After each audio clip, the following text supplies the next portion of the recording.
Hello നമസ്കാരം. എല്ലാവർക്കും ജഷി വയനാട് സ്റ്റോറീസിലേക്ക് ഹൃദയപൂർവ്വം സ്വാഗതം. കേൾക്കൂ കേട്ടുകൊണ്ടേയിരിക്കും. ഞാൻ നിങ്ങളും നമ്മുടെ കഥകളും. നമ്മളിപ്പോൾ കേൾക്കുന്നത് വലയം എന്ന നോവലിൻ്റെ 13-ാമത്തെ അധ്യായമാണ്. എല്ലാവർക്കും ഒരിക്കൽ കൂടി നോവലിലേക്ക് സ്വാഗതം. പോലീസാണല്ലോ, വാതിൽ തുറന്നു കൊടുക്കുക, വില്യംസ് കൂസലൊന്നുമില്ലാതെ പറഞ്ഞു. അകത്ത് കടന്ന എസ് ഐയും പോലീസുകാരും അപ്പോൾ തന്നെ 7 പേരെയും കസ്റ്റഡിയിലെടുത്ത് ജീപ്പിൽ കയറ്റി. ടെലിഫോൺ തകർത്തതിനും വാതിലുകൾ പൊളിച്ചതിനും സൂസനെ കയ്യേറ്റം ചെയ്തതിനും അപ്പോൾ തന്നെ തെളിവെടുപ്പ് നടത്തി. FIR തയ്യാറാക്കി പ്രതികളെയും കൊണ്ട് അവർ സ്റ്റേഷനിലേക്ക് പോയി. സൂസൻ ആ ഷോക്കിൽ നിന്നും മോചിതയാവാൻ കുറേ സമയമെടുത്തു. പട്ടാപ്പകൽ ഇങ്ങനെ ഒരു കടന്നാക്രമണം അവർ പ്രതീക്ഷിച്ചിരുന്നില്ല. തക്ക സമയത്ത് പോലീസ് എത്തിയതുകൊണ്ട് കൂടുതൽ അനിഷ്ട സംഭവങ്ങളുണ്ടാകാതെ കഴിഞ്ഞുവെന്ന് അവരോർത്തു. മത്തായി ചേട്ടനെ നന്ദിപൂർവ്വം അഭിനന്ദിക്കുകയും ചെയ്തു. അപ്പുവിനെക്കുറിച്ചായിരുന്നു സൂസന് വേവലാതി മുഴുവൻ. അവർ അവനെ വല്ലതും ചെയ്തേക്കുമെന്നായിരുന്നു പേടി മുഴുവൻ.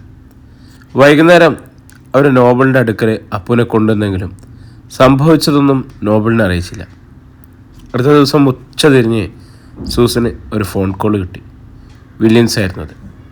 ഞാൻ പുറത്തിറങ്ങിയടി, ഫോണിലൂടെ അയാൾ അലറി. കാശ് വാരിക്കൊടുത്തുള്ള വഴിക്ക് വരാത്ത പോലീസുണ്ടോടി ഈ രാജ്യത്ത്? ഇന്ന് ഉച്ച കഴിയും മുമ്പ് ഞങ്ങളെല്ലാം ജാമ്യം എടുത്തിറങ്ങിയടി. നിന്റെ കേസ് അവർ ചുരുട്ടിക്കുട്ടി ചവറ്റുകുട്ടയിലെറിയുന്നത് താമസിക്കാതെ ഞാൻ കാണിച്ചു തരാടി. കരുതിയിരുന്നോടി, നീ രാജവെമ്പാലയാണ് നീ നോവിച്ചു വിട്ടിരിക്കുന്നത്. അവൻ ചീറ്റുന്ന വിഷക്കാറ്റ് മതി നീ ഭസ്മമായി പോകാൻ. എന്നാലും ഒരു മുന്നറിയിപ്പ് തന്നില്ലെന്ന് പറയരുതല്ലോ. അതുകൊണ്ട് പറയുക, സകല ആയുധങ്ങളും എടുത്തോ പോരിന് തയ്യാറായിരുന്നു. ഞങ്ങൾ പടയൊരുക്കം തുടങ്ങിക്കഴിഞ്ഞു. ശത്രുക്കളെ വാർഫ്രണ്ടിൽ വെച്ച് കാണുന്നതാണ് എനിക്ക് ഏറ്റവും ഇഷ്ടം. ഫോൺ ഡിസ്കണക്ട് ചെയ്യപ്പെട്ടു. സൂസൻ പിന്നെയും റിസീവർ പിടിച്ചുകൊണ്ട് കുറേ നേരം കൂടി നിന്നു. ശക്തവും ക്രൂരവും ദുഷ്ടവുമായ ഒരു വെല്ലുവിളിയാണ് മുമ്പിലിരിക്കുന്നതെന്ന് അവർക്ക് മനസ്സിലായി. സൂക്ഷിച്ചേ പറ്റൂ. അവർ വെറുതെ ഇരിക്കുകയില്ല. തനിക്കും തൻ്റെ മകനും അവൻ്റെ കുടുംബത്തിനും സുരക്ഷിതത്വം ഉറപ്പുവരുത്തേണ്ടിയിരിക്കുന്നു. പക്ഷേ എങ്ങനെ? അതവർക്ക് മനസ്സിലായില്ല. അധ്യായം 21.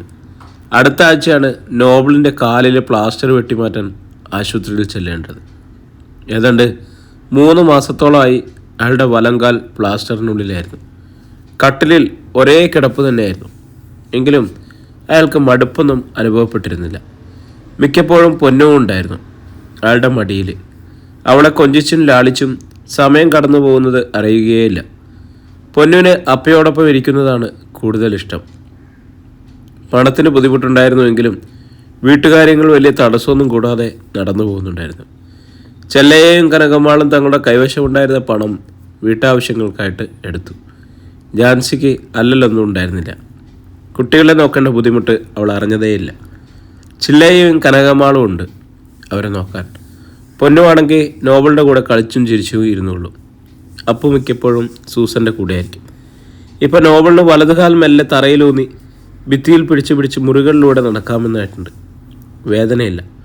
പ്ലാസ്റ്റർ വെട്ടിക്കഴിഞ്ഞാൽ നോബലിന് ജോലിക്കിറങ്ങാം. പക്ഷെ ലോറിയില്ല. അത് കൊക്കയിൽ തകർന്ന് തരിപ്പണമായി. ശിവൻകുട്ടിയും അച്ചൻകുഞ്ഞുമൊക്കെ ചേർന്ന് അതിനെ കൊള്ളാവുന്ന പാർട്സുകളൊക്കെ അഴിച്ചെടുത്ത് വർക്ക്ഷോപ്പിൽ എത്തിച്ചിട്ടുണ്ട്. എങ്കിലേ അത് കിട്ടുന്ന വിലയ്ക്ക് വിൽക്കാനും കൊള്ളൂ. അത് വീണ്ടും ഒരു ലോറിയായി പണിയുന്നതിനേക്കാൾ ഭേദം ഒരു പഴയ ലോറി വാങ്ങുന്നതാണെന്ന് ശിവൻകുട്ടി പറയുകയുണ്ടായി. ആക്സിഡൻറ്റിന് ഇൻഷുറൻസ് തുക കിട്ടിയേക്കും, അതുപോലെ ലോറിമേലുള്ള ഇൻഷുറൻസ് തുകയും. എന്നിട്ട് വേണം മറ്റൊരു ലോറി വാങ്ങാൻ. പക്ഷേ അതിന് കാലതാമസം ഉണ്ടാവും. അതുവരെ എന്ത് ചെയ്യുമെന്ന ആശങ്കയിലായിരുന്നു നോബലിന്. ശിവൻകുട്ടി അയാളുടെ ലോറിയിലേക്ക് നോബലിനെ ക്ഷണിച്ചു. റഷീദിന് 2 ലോറിയുണ്ട്. അതിൽ റഷീദ് കൈകാര്യം ചെയ്തിരുന്ന ലോറി വേണമെങ്കിൽ നോബലിന് വാടകയ്ക്ക് കൊടുത്തേക്കാമെന്ന് അയാൾ പറഞ്ഞു. 2 ലേര് വേണമെന്ന് നോബൽ ഇനിയും തീരുമാനിച്ചിട്ടില്ല. 5 ദിവസങ്ങൾ കൂടി കഴിഞ്ഞുപോയി. നോബല് ഹോസ്പിറ്റലിൽ ചെന്ന് പ്ലാസ്റ്റർ വെട്ടി. ആശുപത്രിയുടെ മെസ്സേജ് തറയിലൂടെ അയാൾ നടന്നു നീങ്ങി. വലിയ കുഴപ്പമൊന്നുമില്ല. മുട്ടിന് താഴെ വെച്ച് കാലിനൊരു വളവുണ്ടായതുപോലൊരു തോന്നിയിരുന്നു. നടക്കുമ്പോൾ വലതുഭാഗത്തേക്ക് ശരീരത്തിനൊരു ചായ്വ് വന്നിരിക്കുന്നു. ശ്രദ്ധിച്ചാലേ തിരിച്ചറിയാൻ പറ്റും. കാലിൻ്റെ തള്ളവിരലിൽ ഒരു ചെറിയ മുള്ളുകൊണ്ടിട്ടെന്ന പോലെയാണ് നടത്തം. മുടന്തനാണെന്ന് പറഞ്ഞുകൂടാ. എങ്കിലും എന്തോ ഒരു അപാകത. ഒന്നുമില്ല, ഫിസിയോതെറാപ്പി ചെയ്യണം ഡോക്ടർ പറഞ്ഞു. കുറച്ച് വ്യത്യാസം വരും. അല്ലെങ്കിൽ ഏതെങ്കിലും തിരുമ്മൽ വിദഗ്ധനെ കൊണ്ട് കുറേ കാലം കുഴമ്പിട്ട് കാല് തിരുമ്മിക്കുക. മുറിവിൻ്റെയും ചതവിൻ്റെയും കലകൾ കൊണ്ട് നിറഞ്ഞിരിക്കുന്നു നോബിളിൻ്റെ വലങ്കാല്. എന്തൊക്കെ ന്യൂനതകളുണ്ടായാലും ശരി, ഡോക്ടർമാർ മുറിച്ച് കളയണമെന്ന് ഷാഠ്യം പിടിച്ച് തൻ്റെ കാല് ഭൂമിയിൽ ഉറപ്പിച്ച് നടക്കാൻ കഴിയുന്നതിൽ നോബിളിന് അടവറ്റ് സന്തോഷവും അഭിമാനവും തോന്നി. 1.5 മാസത്തോളം നോബിള് ഒരു തിരുമൽ വിദഗ്ധനെ വീട്ടിൽ വരുത്തി എൻ്റെ വലതുകാല് തിരുമിക്കുകയുണ്ടായി. ഡോക്ടർ പറഞ്ഞതുപോലെ കുറേയൊക്കെ വ്യത്യാസം കണ്ടുവെങ്കിലും കാലിൻ്റെ വളവ് പൂർണ്ണമായും ഇല്ലാതാക്കാൻ കഴിഞ്ഞില്ല. എനിക്കിതൊക്കെ തന്നെ ധാരാളം, നോബിൾ പറഞ്ഞു. മുറിച്ച് കളയാനിരുന്നല്ലേ? അയാൾ റഷീദിൻ്റെ ലോറിയിൽ ഓട്ടം പോയി തുടങ്ങി. ഒരു ഞായറാഴ്ച ദിവസം കാലത്ത് സൂസൻ ഫെർണാണ്ടസ് നോബിളിൻ്റെ വീട്ടിൽ വന്നു. നോബിള് ലോറിയിൽ തന്നെ ജോലിക്ക് പോയി തുടങ്ങിയ വിവരം അപ്പോഴാണ് അവരറിഞ്ഞത്. സൂസന് വല്ലാത്ത വിഷമം തോന്നി. പ്രത്യേകിച്ച് സംഭവ വികാസങ്ങളൊന്നുമില്ലാതെ നോബിളിൻ്റെ ദിവസങ്ങൾ കടന്നുപോയിക്കൊണ്ടിരുന്നു. ഒരു ദിവസം, ഒരു ശനിയാഴ്ച, നോബിൾ ലോഡുമായി ഹൈറേഞ്ചിന് പോയതായിരുന്നു. കുമ്മടിയിൽ വെച്ച് അവിചാരിതമായി ശിവൻകുട്ടിയെ കണ്ടു. അയാൾ കമ്പത്ത് ലോഡുമായി വരികയായിരുന്നു. രണ്ടുപേരും മുമ്പിലും പിറകിലുമായി വണ്ടിപ്പെരിയാറ് പോന്നു. ശിവൻകുട്ടി തൻ്റെ പതിവ് താവളത്തിന് മുമ്പിൽ ലോറി നിർത്തി. നോബിളിന് കാര്യം മനസ്സിലായി. അവിടെ ശിവൻകുട്ടിക്ക് ഒരു കുറ്റിയുണ്ട്. ചാരായം കുടിച്ച് അവിടെ കിടന്ന് ഇനി പുലർച്ചയ്ക്ക് അയാൾ പോകും. നോബിളും ശിവൻകുട്ടിയും പണ്ടൊന്നിച്ച് അവിടെ കയറിയിട്ടുണ്ട്. ഇറങ്ങുന്നോടാ? ശിവൻകുട്ടി കളിയാക്കി ചോദിച്ചു. വേണമെങ്കിൽ പഴയ പരിചയമൊക്കെ ഒന്ന് പുതുക്കിയിട്ട് പോകാം. ഇല്ല, ഇപ്പോൾ പോയാലേ എനിക്ക് രാത്രി 10 മണിയോടെ അങ്ങെത്താം. അവളെ ഉറങ്ങിക്കാണുകയില്ലെന്നേ. അരമണിക്കൂർ കൊച്ചു വർത്താനമൊക്കെ പറഞ്ഞ് ഒരു 11 മണിയോടെ ഉറങ്ങാൻ കിടക്കാം. അതൊക്കെ ഒരു സുഖമാടാ ശിവൻകുട്ടി, ഇതിനേക്കാളൊക്കെ. ഓ, നീ ഒരു പെങ്കോന്തനായി പോയത് ഞാൻ ഓർത്തില്ല. പോടാ അവിടുന്ന്. നിന്നോട് പറഞ്ഞിട്ട് കാര്യമില്ല. പോയി പെണ്ണ് കെട്ട്. പെണ്ണ് കെട്ടിയാലും ഇല്ലെങ്കിലും ശിവൻകുട്ടി എന്നും ശിവൻകുട്ടിയായിരിക്കണം. ഓരോ മാറ്റം വരികയല്ല. നോബിളൊന്ന് ചിരിക്കുക മാത്രം ചെയ്തു. എന്നാൽ വിട്ടോടാ നോബിളെ, ചുമ്മാ എൻ്റെ സമയം കളയാതെ. നോബിള് ലോറി സ്റ്റാർട്ട് ചെയ്തു. ശരി, അയാൾ ലോറി ഓടിച്ചു നീങ്ങി. സന്ധ്യ കഴിഞ്ഞിരുന്നു. ഭൂമിയിൽ ഇരുട്ടു പരന്നു. 8 മണിയോടെ നോബിള് ഇഞ്ചപ്പാറയിലെത്തി. അവിടെ ഇറങ്ങി തട്ടുകടയിൽ നിന്നും ഒരു ചായ കുടിച്ചു. വീണ്ടും ലോറിയിൽ കയറി ഓടിച്ചു. ഇനി അങ്ങോട്ട് വിജനമായ പാതയാണ്. ഒരു വശത്ത് അഗാധമായ കൊല്ലി, മറുവശത്ത് കാട്ടുമരങ്ങൾ തിങ്ങിയ കിഴക്കാം തൂക്കായ മലഞ്ചെരുവ്. ഒരിടത്ത് അരികെ ചേർന്നൊരു കറുത്ത അംബാസഡർ കാർ ബോണറ്റും പൊക്കി വെച്ച് കിടക്കുന്നത് കണ്ടു. നോബിള് ഒരു മൂളിപ്പാട്ടും പാടി വണ്ടി വിട്ടു. കുറച്ചു കഴിഞ്ഞപ്പോൾ പുറകിലെ 2 തീക്കണ്ണുകൾ കാണാതെ. നിരന്തരം ഹോണടി ശബ്ദം. വഴിയരികിൽ കണ്ട കറുത്ത അംബാസഡറാണ്. വായ ഗുളികയ്ക്ക് വാങ്ങിക്കാനാണെങ്കിൽ കയറിപ്പോടാ. പിറുവിറുത്തുകൊണ്ട് നോബിൾ ലോറി ഒതുക്കി കൊടുത്തു. ഹോണടിച്ച് മുന്നിൽ കയറിയ കാറ് പെട്ടെന്ന് ലോറിക്ക് വട്ടം സഡൻ ബ്രേക്ക് ഇട്ടു. നോബിൾ ഒരു മുഴുത്ത തെറി വിളിച്ചു പറഞ്ഞു. പെട്ടെന്ന് ബ്രേക്ക് ചവിട്ടി. കാറിൽ ഇടിച്ചു പിടിച്ചില്ല എന്ന മട്ടിൽ ലോറി നിന്നു. കാറിൻ്റെ ഇരുവശത്ത് ഡോറുകളിൽ നിന്നും അതിവേഗം തുറക്കപ്പെട്ട തോക്കുധാരികളായ 4-5 പേർ ചാടിയിറങ്ങി ലോറിക്കടുത്തേക്ക് പാഞ്ഞു വന്നു. ക്യാബിൻ്റെ ഇരുഭാഗത്തുകൂടി 2 പേർ ചാടിക്കയറി. തോക്കിൻകുഴൽ നോബിളിൻ്റെ തലയിൽ മുട്ടിച്ചുകൊണ്ട് അവർ പറഞ്ഞു, അനങ്ങിയ നീ ശവം. നോബിളിന് എതിർക്കാൻ പഴുതുണ്ടായിരുന്നില്ല. കത്തിയും തോക്കും ചങ്ങലയുമായി 8 പേർ. ഇങ്ങോട്ടിറങ്ങടാ, വെളച്ചിലെടുക്കാതെ മിടുക്കനാകാതെ നോക്കരുത്, ഇങ്ങോട്ടിറങ്ങ. നോബിള് വീണ്ടും നോക്കി. 8 പേര്. അയാൾ റോഡിലേക്ക് ഇറങ്ങി. നിമിഷങ്ങൾക്കുള്ളിൽ അയാളുടെ കൈകാലുകൾ ബന്ധിക്കപ്പെട്ടു. വായും മൂടിക്കെട്ടി. കാറിൻ്റെ ഡിക്കിയിലേക്ക് അയാൾ എടുത്തിടപ്പെട്ടു. ഡിക്കി അടഞ്ഞു. എല്ലാം പെട്ടെന്ന് തന്നെ കഴിഞ്ഞു. കാറ് ഇടതുവശത്തുള്ള ചെമ്മൺ പാതയിലൂടെ നീങ്ങി. കുറേ ദൂരം ഓടിയ കാറ് ഒരു കെട്ടിടത്തിൻ്റെ മുന്നിൽ നിന്നു. കെട്ടിടത്തിൻ്റെ അകത്ത് മാത്രം വെളിച്ചമുണ്ടായിരുന്നു. ഡിക്കിയിൽ നിന്നും ആരൊക്കെയോ കൂടി നോബിളിനെ എടുത്ത് അകത്തേക്ക് കൊണ്ടുപോയി. വാതിലുകൾ അടഞ്ഞു. നോബിൾ കണ്ടു പരിചിതമായ 4 മുഖങ്ങൾ. Williams, Michael, Don, Joan. പിന്നെ 4 അപരിചിതരും. ആയുധങ്ങളെല്ലാം നോബിളിന് നേരെ. വില്യംസ് 2 കൈയും കൊണ്ട് നോബിളിൻ്റെ ചെകിട്ടത്തടിച്ചു. പിന്നെ മകൻ്റെ നേർക്ക് തിരിഞ്ഞു. നീ ചെന്ന ആ ലോറി മുണ്ടക്കയത്തെങ്ങാനും കൊണ്ടുവന്നിട്ടേക്ക്, സംശയത്തിന് ഇട കൊടുക്കണ്ട. ജോയൻ ഇറങ്ങിപ്പോയി. എടാ നായിൻ്റെ മോനെ, ഇതുവരെ നിൻ്റെ ദിവസങ്ങളായിരുന്നു, ഇതെൻ്റെ ദിവസമാണ്. വീണ്ടും അയാൾ നോബിളിൻ്റെ മുഖത്തടിച്ചു. നിന്നെ കൊല്ലാൻ തന്നെയാണ് കൊണ്ടുവന്നത്. കൊല്ലുകയും ചെയ്യും. അതിനു മുമ്പ് ചെറിയൊരു കാര്യമുണ്ട്. അയാൾ ഒരു പ്രമാണം എടുത്ത് നോബിളിനെ കാട്ടി. ഇതിൽ 2-3 ഒപ്പിടണം. നീ ഒപ്പിട്ടാലും നിന്നെ വെറുതെ വിടുകയില്ല. പക്ഷെ നിൻ്റെ ഭാര്യയും കുഞ്ഞുങ്ങളും രക്ഷപ്പെടും. നിൻ്റെ പേരിലുള്ള എസ്റ്റേറ്റ് അരുണിൻ്റെ പേരിലേക്ക് എഴുതി കൊടുക്കുന്ന പ്രമാണമാണിത്. എസ്റ്റേറ്റ് കിട്ടിക്കഴിഞ്ഞാൽ ഞങ്ങൾ ആ പെണ്ണിനെയും കുഞ്ഞുങ്ങളെയും ഒന്നും ചെയ്യുകയില്ല. എതിർത്താൽ നീയും ചാകും, അവരും ചാകും. ആർക്കുമില്ല നേട്ടം. നോബിളിന് അനങ്ങാൻ വയ്യായിരുന്നു. ഒപ്പിട്ടോ. നിൻ്റെ ഭാര്യയും ഇത്തിരി ഇല്ലാത്ത 2 കുഞ്ഞുങ്ങളുടെയും ജീവിച്ചോട്ടെ. ഒപ്പിട്ട് പോയാലേ നിന്നെ വെറുതെ വിട്ടേക്കായിരുന്നു. അത് നീ വലിയ മുഷ്ക് കാണിച്ചു. ഇനി നിന്നെ കൊല്ലാതെ വിട്ടാൽ അത് ഞങ്ങൾക്ക് ഭീഷണിയാകും. വേഗം വേണം, സമയമില്ല. നേരം വെളുക്കും മുമ്പ് നിൻ്റെ ശവം മറവ് ചെയ്യേണ്ടതാണ്. നോബിള് വില്യംസിനെ തുറച്ചു നോക്കി നിന്നു. അധ്യായം 22. റോഡരികിൽ ലോറി പാർക്ക് ചെയ്തിട്ട് ശിവൻകുട്ടി പതിവ് പോലെ തൻ്റെ താവളത്തിലേക്ക് കയറി ചെന്നു. പുല്ലുമേഞ്ഞ ഒരു കൊച്ചു വീടും അതിനു മുമ്പേ ഒരു പെട്ടിക്കട പോലെ ഒരു ചായച്ചു കിട്ടും. ശിവൻകുട്ടി ഇടുങ്ങിയ വാതിലിലൂടെ അകത്ത് കയറി.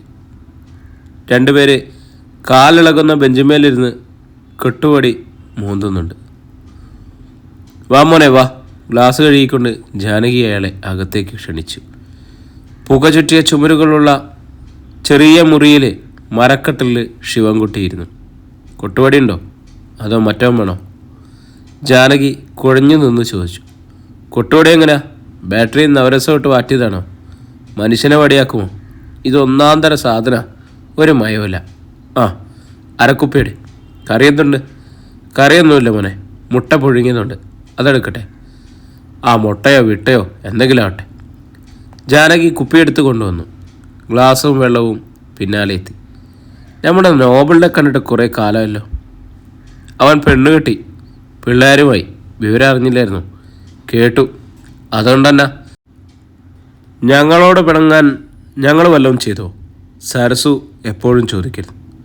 ആ, സരസു എന്തേ? അവളെ കണ്ടില്ലല്ലോ. ജാനകിയുടെ മുഖത്ത് മ്ലാനത പകർന്നു. അവരുടെ മകളാണ് സരസു. എൻ്റെ മോനെ, അതൊന്നും പറയണ്ട. അവൾ 2 ആഴ്ച മുമ്പ് മധുരയിൽ വന്ന ഒരു ലോറിക്കാരൻ പാണ്ഡിയുടെ കൂടെ ഒളിച്ചോടി. എനിക്കിതുപോലൊരു അടി കൊള്ളത്തരം പറ്റാനില്ല. വീട് പണിയാൻ വെച്ചിരുന്ന കാശെടുത്തോണ്ടല്ലേ അവൾ കിടന്ന്. അവൾ പോയതോടെ ഇവിടുത്തെ കച്ചവടം കുറഞ്ഞു. പലപ്പോഴും വെട്ടിപ്പിഴിഞ്ഞ് ഓരോരുത്തർ കയറി വരും. സരസു ഇല്ലെന്നറിഞ്ഞപ്പോൾ ശിവൻകുട്ടിക്ക് നിരാശയായി. ഇത് നേരത്തെ അങ്ങ് പറഞ്ഞു തുറയ്ക്കാൻ മേലായിരുന്നു. അവളുണ്ടല്ലോ എന്ന് വിചാരിച്ചാൽ ഞാനിങ്ങോട്ട് കയറിയത്. ശിവൻകുട്ടി ഒറ്റ മൊന്തിന് കുപ്പികാലിയാക്കി. പുഴുങ്ങിയ മുട്ട അതേപടി വായിലേക്ക് തള്ളിക്കയറ്റി. ഗ്ലാസ്സിലേക്ക് കുറേ വെള്ളമൊഴിച്ച് അതും കൂടി വിഴുങ്ങി. എത്ര രൂപയാ? ശിവൻകുട്ടി എഴുന്നേറ്റു. രാവിലെ പോയാൽ പോരെ, എനിക്ക് പോകണം. എന്നാ കാശ് വിളിച്ചു. ശിവൻകുട്ടി രൂപ നെട്ടി. ജാനകി അത് വാങ്ങി വിളക്കിൻ വെട്ടത്ത് പിടിച്ച് നോക്കിയിട്ട് ബാക്കി കൊടുത്തു. എന്നാൽ ഞാൻ പോണു. ശിവൻകുട്ടി ഇറങ്ങി. ഒരു മുറുക്കാങ്കടയിൽ നിന്നും ഒരു സിഗരറ്റ് കൊളുത്തി വലിച്ചിട്ട് അയാൾ ലോറിയിൽ കയറി.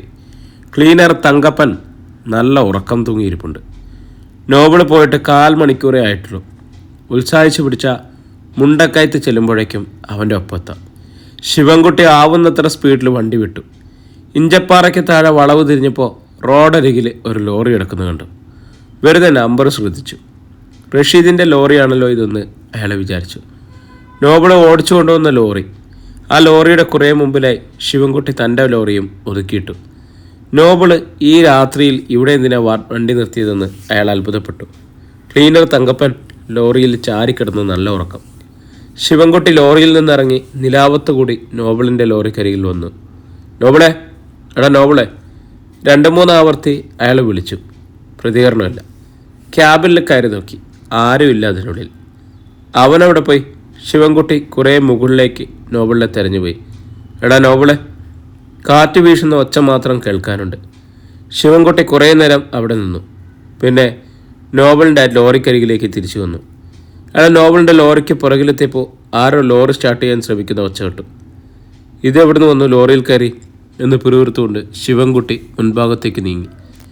നോബിളാണെന്നായിരുന്നു ശിവൻകുട്ടിയുടെ ധാരണ. ക്യാബിനടുത്ത് വന്നപ്പോൾ അയാൾ വിളിച്ചു.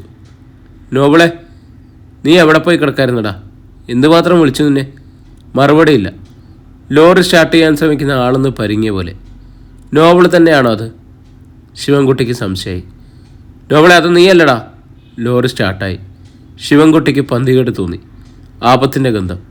അയാൾ പെട്ടെന്ന് ക്യാബിലേക്ക് ചാടിക്കയറി. ഡ്രൈവർ ഗിയർ മാറ്റാൻ ശ്രമിക്കുകയായിരുന്നു. ശിവൻകുട്ടി അയാളുടെ ഷർട്ടിന് കുത്തിപ്പിടിച്ച് പുറത്തേക്ക് വലിച്ചു അടിച്ചു. ആരടാ നീ? ശിവൻകുട്ടി അലറി. വില്യംസിൻ്റെ മകൻ ജോയനായിരുന്നു അത്. അയാൾ ശിവൻകുട്ടിയെ കുതിരിച്ച് ഓടി രക്ഷപ്പെടാനൊരു ശ്രമം നടത്തി. എന്നാൽ ശിവൻകുട്ടി അയാളെ ഓടിച്ചിട്ട് പിടിച്ചു. ഉരുക്കുപോലത്തെ ശിവൻകുട്ടിയുടെ മുഷ്ടി 2 തവണ മുഖത്ത് പതിഞ്ഞതോടെ ജോയൻ വെട്ടിയിട്ടതുപോലെ വീണു. ശിവൻകുട്ടി അയാളെ ലോറിക്ക് മുന്നിലേക്ക് വലിച്ചിഴിച്ചു കൊണ്ടുപോയി. ഹെഡ്ലൈറ്റുകളുടെ വെളിച്ചത്തിൽ അവനെ ആകെയൊന്ന് നോക്കി. തീരെ പരിചയമില്ലാത്ത മുഖം. ആരാടാ നീ? നീ ജോയൻ എന്ന് വെച്ചാൽ സൂസൻ ഫെർണാണ്ടസിൻ്റെ ദത്തുപുത്രൻ അരുണിൻ്റെ അളിയൻ. നിൻ്റെ പെങ്ങളെയാണോടാ ആ നാരയ്ക്ക് കൊടുത്തത്? ജോയൻ തലകുലുക്കി. നോബിളെന്താടാ?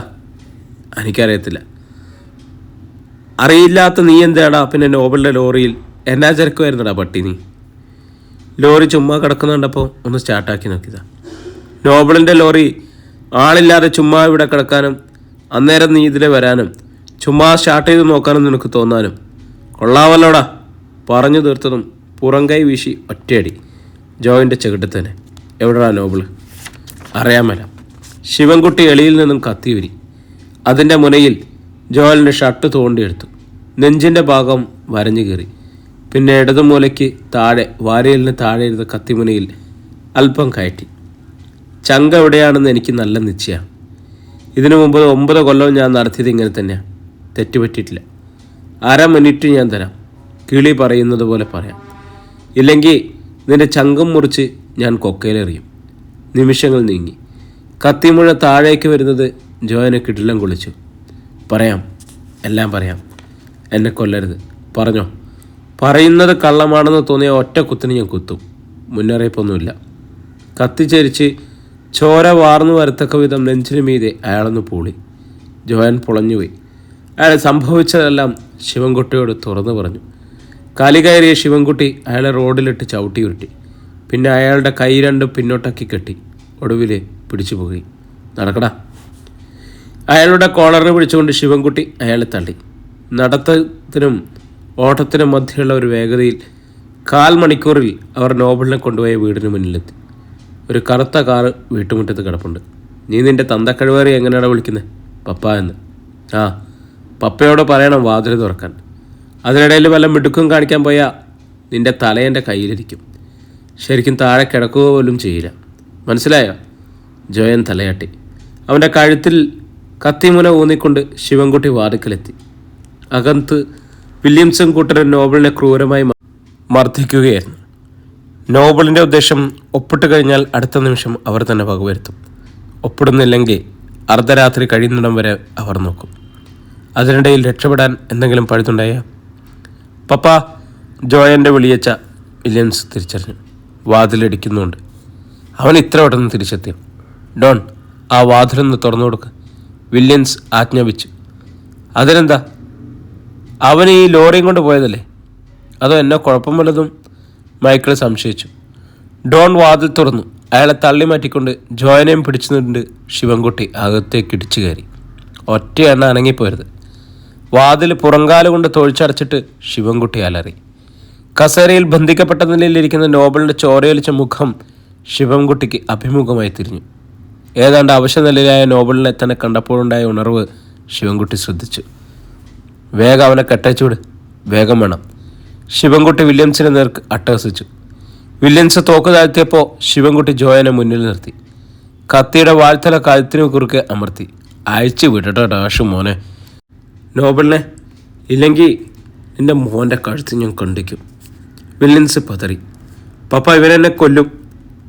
മോൻ്റെ തല കാൽ ചുവട്ടിൽ കിടന്ന് ഉരുണ്ടില്ലെങ്കിൽ വേഗം ആദ്യം ആ തോക്ക് താഴെയിട്. വില്യംസ് മടിച്ചു. ശിവൻകുട്ടി ജോയൻ്റെ കഴുത്തിൽ ചെറുതായെന്ന് പറഞ്ഞു. രക്ഷയില്ലെന്ന് വില്യംസിന് മനസ്സിലായി. അയാൾ മൈക്കിളിനെ കണ്ണു കാണിച്ചു. നോബിളിൻ്റെ കെട്ടഴിച്ചു വിടാൻ. മൈക്കിൾ മുന്നോട്ട് വന്ന് നോബിളിൻ്റെ കെട്ടുകൾ അഴിച്ചു. ബന്ധനത്തിൽ നിന്ന് മോചിതനായ നോബിൾ എഴുന്നേറ്റതും മൈക്കിളിൻ്റെ അടിച്ചതും ഒപ്പമായിരുന്നു. മൈക്കിള് പിന്നോട്ട് വേച്ചുപോയി. നോബിൾ കസേര പൊക്കിയെടുത്ത് വില്യംസിനെ തോക്ക് പിടിച്ച കൈക്ക് നേർക്ക് ആഞ്ഞു വീശി. തോക്ക് തെറിച്ച് ഭിത്തിയിലിടിച്ച് താഴെ വീണു. വില്യംസിൻ്റെ വലത് കൈയും കസേരക്കാലം രണ്ടായി ഒടിഞ്ഞു. ഒടിഞ്ഞ കസേര കൊണ്ടായി പിന്നെ നോബിളിൻ്റെ ആക്രമണം. വില്യൻസിൻ്റെ സംഘം നാലുപാടും ചിതറി. പൊരിഞ്ഞ അടി തന്നെ നടന്നു. നോബിൾ അടിച്ചടിച്ച് കയറുന്നത് കണ്ട് ശിവൻകുട്ടി ഒരു മേലാസകലം ഒരു തരിപ്പ് കയറി. കാൽമുട്ട് തൊട്ട് ജോയൻ്റെ നട്ടലിന് ഒരു താങ്ങു താങ്ങി. താഴെ വീഴ്ത്തിയിട്ട് ശിവൻകുട്ടിയും പാഞ്ഞു കയറി അടി തുടങ്ങി. രക്ഷയില്ലെന്ന് കണ്ട വില്യംസും കൂട്ടരും മുറ്റത്ത് ചാടി. അവർ കാറിനുള്ളിൽ വലിഞ്ഞു കയറി. എന്നിട്ട് കാറ് മുറ്റത്തിട്ട് തിരിച്ചു. പിന്തുടർന്നു വന്ന നോബിളും ശിവൻകുട്ടിയും രണ്ടുപേരെ വലിച്ച് പുറത്തേട്ടിട്ടു. ഡോർ തുറന്ന നിലയിൽ തന്നെ കാറ്. രണ്ടുപേരെ അവിടെ വിട്ടിട്ട് പാഞ്ഞു പോയി. നോബിളും ശിവൻകുട്ടിയും കൂടി കയ്യിൽ കെട്ടിയ രണ്ടുപേരെയും പൊതിരത്തല്ലി. അവർ നിലത്ത് വീണ് പിടഞ്ഞിട്ടും ബോധം കെട്ടതുപോലെ കിടന്നു. നോബിളും ശിവൻകുട്ടിയും അടി നിർത്തി. പിന്തിരിഞ്ഞ് ലാക്കിനും രണ്ടുപേരും വിരണ്ടോണിയിട്ട് താഴെയുള്ള കാപ്പിക്കാട്ടിലേക്ക് ഊളിയിട്ടു. നോബിളും ശിവൻകുട്ടിയും അല്പദൂരം പിന്തുടർന്നു തിരിച്ചു പോന്നു. നിനക്ക് വല്ലതും പറ്റിയോടെ നോബിളെ? ശിവൻകുട്ടി ചോദിച്ചു. അവന്മാരെന്നെ കുറേ തല്ലിച്ചതച്ചു. ആ പോട്ടെ, സാരമില്ല. പ്രിയരെ, നമ്മുടെ കഥ ഇവിടെ തുടരുകയാണ് കേട്ടോ. ഇതിൻ്റെ അടുത്ത ഭാഗമായിട്ട് നമ്മൾ വീണ്ടും നാളെ കണ്ടുമുട്ടും. എല്ലാവർക്കും ഒത്തിരി സന്തോഷത്തോടെ സ്നേഹത്തോടെ നിങ്ങളുടെ സ്വന്തം ജാഷി വയനാട്.